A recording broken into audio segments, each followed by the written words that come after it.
नमस्कार दोस्तों। आज मैं जो माननीय महामहिम राष्ट्रपति रामनाथ कोविंद जी ने जो बोला है कि जज को विवेकी होना चाहिए, सोच समझकर अपना वक्तव्य देना चाहिए, उसी पर मैं अपना विचार व्यक्त कर देना चाहता हूँ।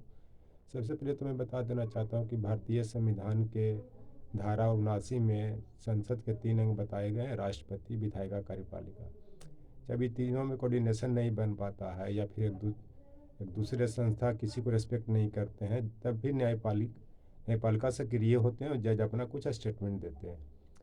और जो भी एन वी रमन्ना है, जो भी जज, जो भी आज के परिप्रेक्ष्य में जैसा दौर चल रहा है, अगर स्टेटमेंट दे रहे हैं तो कोई गलत नहीं दे रहे हैं।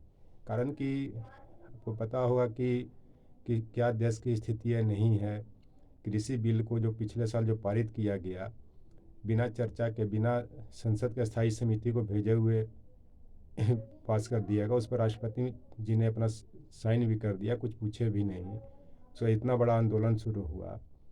तो इस संदर्भ में इसका संज्ञान लेना जरूरी है। इसी कारण भारतीय संविधान के धारा 14 में जनहित याचिका है जो समानता के अधिकार की बात करता है, उस पर भी सुमोटो जज ले सकते हैं। दूसरी चीज़ कि उत्तर प्रदेश में कितने इनकाउंटर हुए, हाथरस में लड़की के साथ घटना घटी, उसका उन्नाव में घटी, उसके बाद भी राष्ट्रपति जी ने कुछ नहीं बोला। इतना अध्यादेश लाए गए देश में, अध्यादेश के द्वारा कानून बनाए गए, उस पर भी राष्ट्रपति जी ने कुछ नहीं बोला। तो मैं ये कहना चाहता हूँ कि बार बार अध्यादेश लाना उचित नहीं है। इस पर माननीय राष्ट्रपति प्रणब मुखर्जी जी ने भी संज्ञान लिया था कि बार बार अध्यादेश के माध्यम से कानून बनाया लोकतंत्र की एक हत्या करने के बराबर है। आप इससे अंदाज लगा सकते हैं कि जो भी जज अगर इस तरह से बोल रहे हैं वो कोई गलत नहीं हो। दूसरी चीज़ की, राष्ट्रपति संविधान के संरक्षक होते हैं और जो न्यायपालिका तो व्याख्याता होता है। जब संरक्षक का मतलब देश के अभिभावक हैं, वो देश के सभी लोगों के साथ समानता का व्यवहार करें, तब देश चलेगा ना। तो देश टूट सकता है। जैसे परिवार में अगर कोई अभिभावक परिवार के सदस्यों के साथ भेदभाव करने लगते हैं तो परिवार बिखर जाता है, टूट जाता है, अलग हो जाते हैं। उसी तरह से राष्ट्रपति एक अभिभावक के रूप में, ठीक है, ये जज को भी संदेश दे रहे हैं, लेकिन उसी तरह से विधायिका, कार्यपालिका, माननीय प्रधानमंत्री, जो भी गृह मंत्री हैं या जो देश के मुख्यमंत्री, उनको भी संदेश दे कि देश में कानून व्यवस्था बना रहे, सबके साथ समानता का व्यवहार हो। माननीय योगी जी ने भी देखिए कितना इनकाउंटर करवाया, उसके बाद यूपी में कितने रेप की घटनाएं हुई, ये हथरस हो चाहे जो, उस पर कुछ नहीं बोले। आप इसी से अंदाज लगा सकते हैं कि दूसरी चीज़ की, माननीय जो राष्ट्रपति वो भी पिछड़े समुदाय से हैं, दलित समुदाय से हैं। सारी घटनाएं चाहे किसी भी मूवमेंट हो, ज़्यादातर इनके साथ ही घटना घटती है, दलित समुदाय के साथ ही, चाहे पिछड़े वर्ग के साथ ही।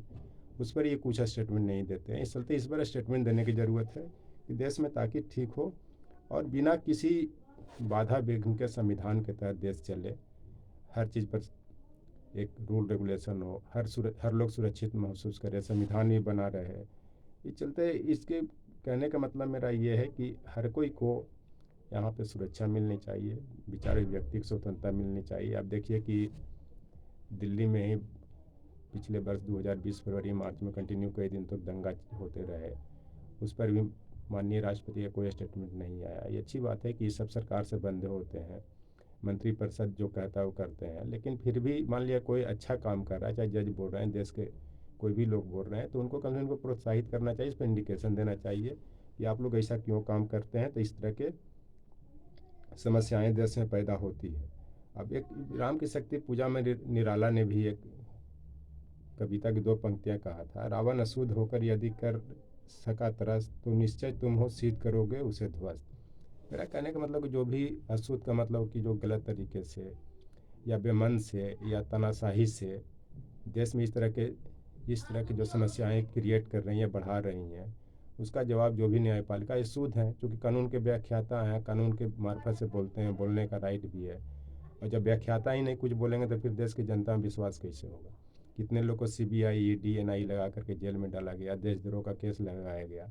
अगर न्यायपालिका सक्रिय नहीं होती, अगर न्यायपालिका अगर उचित व्यवहार नहीं करती, तो उन लोगों का तो ज़िंदगी ऐसे तो बर्बादी हो गया, सारा उम्र तो मैंने जेल में ही बीतेगा। अब उसकी फैमिली पर क्या बीतेगा, वो भी किस तरह के ये फैमिली परेशान हो गए, तराई हुए, सबको पता। बेसमय लॉकडाउन लगा, उसके बाद फिर रोड पर एक्सीडेंट में कितने लोग मारे गए, कितने भूख से मर गए, आवागमन की सुविधा नहीं रही, जहाँ के तहाँ लोग बिखरे रहे, उस पर भी कोई किसी का संज्ञान नहीं है। माननीय राष्ट्रपति जी का भी नहीं संज्ञान आया कि लॉकडाउन लगने के बाद कम से कम सुरक्षित लोगों को पहुंचा दिया जाए, घर तक पहुंचा दिया जाए। भूख से कितने लोग मर गए, आज बेरोजगारी का कितना दौर खराब चल रहा है। मुझे लग रहा है कि इतने जितने पहले काम थे उतने काम देने में कम से कम 10 से 15 साल लग जाएंगे, एक एक आदमी को तक काम मिलेगा। इस पर भी किन्हीं का कोई संज्ञान नहीं है, चाहे राष्ट्रपति हो, चाहे कोई प्रधानमंत्री हो, चाहे कोई भी हो। अगर देश में सांप्रदायिक सौहार्द स्थापित करना है तो देश के सब को लोग लेकर चलना पड़ेगा, सही काम करना पड़ेगा, सही को सही, गलत को गलत कहना पड़ेगा, तभी ये देश आगे बढ़ेगा, वरना देश ही आगे नहीं बढ़ेगा। ये सबको पता है। और इसमें मैं एक चीज़ और बता देना चाहता हूँ कि अगर न्यायपालिका हस्तक्षेप नहीं करती है किसी भी कारण से, तो समझिए कि क्या हो सकता है देश, किसी भी देश में भी। चूँकि सारा जब रास्ते बंद हो जाते हैं लोगों को, तो ये न्यायपालिका एक रास्ता बनता है। न्यायपालिका में लोगों का विश्वास होता है, तभी लोग न्यायपालिका के शरण लेते हैं। और न्यायपालिका को भी ये लगता है कि जब सब जगह से शासन प्रशासन से व्यक्ति हार जाता है, परेशान हो जाता है, कुछ नहीं मिलता, जब मेरे शरण में आता है, तो इस कारण इसके साथ न्याय भी मिलना चाहिए, और मिलना भी चाहिए, और मिलती भी है, और आगे ही मिलेगी। यही मुझे माननीय महामहिम राष्ट्रपति से रिक्वेस्ट है कि आप देश के अभिभावक हैं, संविधान के संरक्षक हैं, सबके साथ एक तरह व्यवहार करें। शासन प्रशासन किसी के भी हाथ में आ सकती है, जा सकती है, सरकार बनती है, गिरती है, लेकिन सब सुरक्षित महसूस करें। और राष्ट्रपति के भरोसे पे और न्यायपालिका के भरोसे पर ही देश की जनता चलती है।